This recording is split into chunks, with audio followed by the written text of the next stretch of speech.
Committed नहीं हो club के फ्यूचर के ऊपर, अगर आपको डाउट है तो सीधा सा बात है, आपको रहना भी नहीं चाहिए आपको रहना। आधे से ज़्यादा फैन बेस गुस्सा है अराहो के ऊपर, क्योंकि ऐसा लग रहा है कि अभी वो छोड़ के जाने वाला है, राइट। लेकिन क्या ये छोड़ के जाना अराहो का इस टाइम बादशाह के लिए सही होगा? क्या हम लोगों के पास ऑप्शंस हैं ये डील करने के लिए? क्या उसको सही में जाना चाहिए और क्या बार्सिलोना को सही में उसे छोड़ना चाहिए? तो इसके बारे में बात करेंगे, और बात करेंगे सुपर कोपा दे एस्पाना फाइनल के बारे में जो होने वाला है एल क्लासिको।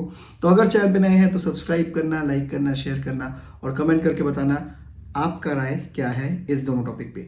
तो शुरू करते हैं पहला टॉपिक लेके, जहाँ पे हम लोग बात करेंगे अराहो को लेके।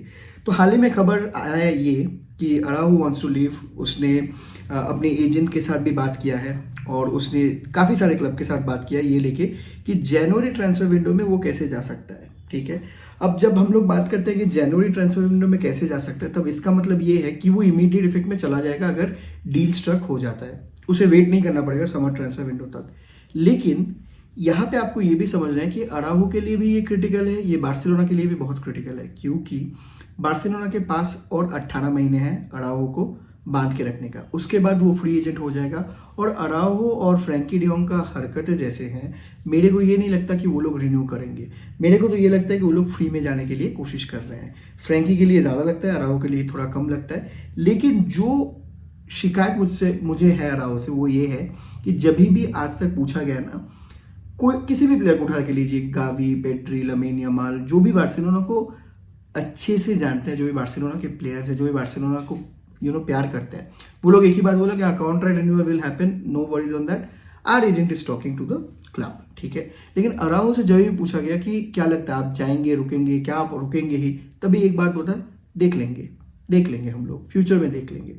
तो पहले से ये बंदा डाइसी है, मेरे को ये डाउट बिल्कुल नहीं है, पहले से ये बंदा डाइसी है। और मेरे पास अपने कुछ पॉइंट्स है जहाँ से मैं देखता हूँ कि ये ट्रांसफर विंडो बार्सिलोना के लिए बहुत अच्छा होगा। पहला चीज़, अगर आप कमिटेड नहीं हो क्लब के फ्यूचर के ऊपर, अगर आपको डाउट है तो सीधा सा बात है, आपको रहना भी नहीं चाहिए आपको रहना, आपको इमीडिएट बेसिस में चले जाना चाहिए, ठीक है। सेकेंड पॉइंट, ऐसे सुनने में आ रहा है कि वो थोड़ा सा फिक्स में है कि पीएसजी के साथ वो पेनल्टी देने के बाद इतना ओवर क्रिटिसाइज कर दिया मेरे को सबने, फिर चोट के बाद आके देख रहे हैं कि जोनाथन टाह को साइनिंग का बात चल रहा है, कुबार्सी अनडिस्प्यूटेड स्टार्टर है। तो अभी ये समझ में आ रहा है कि उसके मन में ये भी दुविधा चल रहा है कि देखो, कुबार्सी है, इनिगो मार्टिनेज है, जोनाथन टाह आ जाएगा, कुंडे है, क्रिस्टियनसन है, तो क्या मैं अपना स्पॉट रिगेन कर पाऊंगा?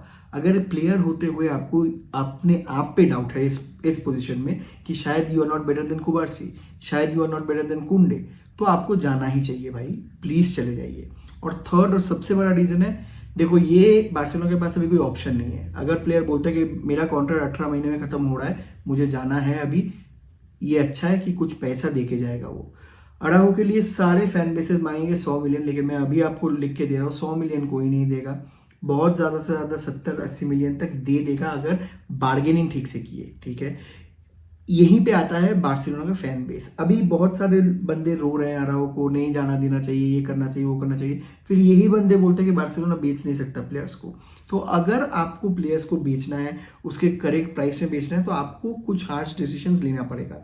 और मेरे को अभी लगता है कि क्योंकि पाओ कुबार्सी है, इनिगो मार्टिनेज है, जोनाथन टाह आ जाएगा, क्रिस्टियनसन है, कुंडे है, एरिक गार्सिया है, अराहो को हम लोग छोड़ सकते हैं, क्योंकि मानो या ना मानो Araujo is not the best in Barcelona in terms of ball playing ability.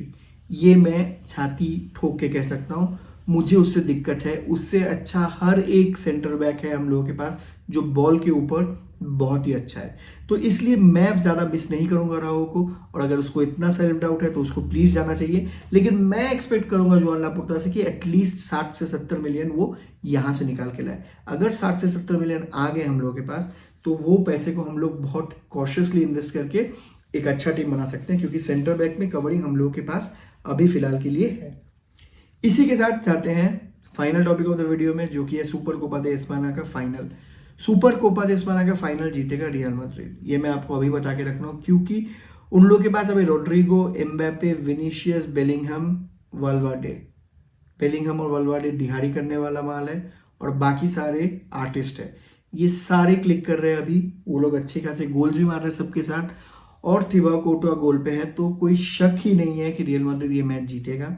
लेकिन अगर आप लोग जानना चाहते हैं कि बार्सिलोना क्या लाइनअप से उतरेगा, बार्सिलोना का बैक फोर सेम रहेगा, कुंडे रहेगा, कुबार्सी रहेगा, इनिगो रहेगा, बाल्डे रहेगा। मिडफील्ड में आप देख पाएंगे पेड्री को, आप देख पाएंगे कैसाडो को।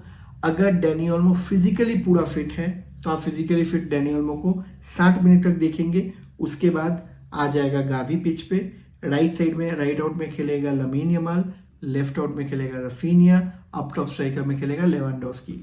अब क्योंकि गावी नहीं है, आपको अप टॉप प्रेसिंग बेहतरीन करना पड़ेगा।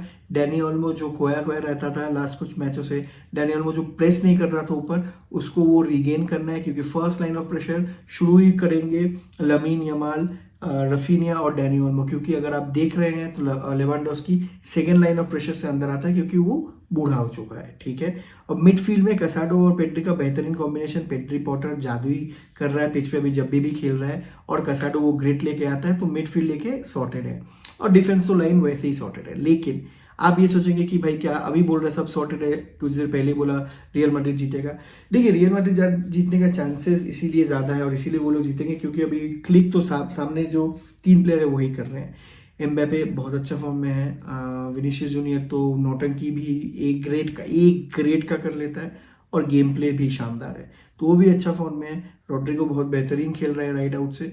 और सबसे इम्पोर्टेंट जो पीस इन द पजल है वो है जूड बेलिंगम, जो फिर से गोल स्कोरिंग बूट लेके आया वापस और बहुत ही अच्छा फॉर्म में दिख रहा है। और पीछे आप जितना भी कह लीजिए डिफेंस और मिडफील्ड में सीडीएम में कौन देख लेगा भाई, पीछे संभालने के लिए थिबाओ कोर्टुआ है।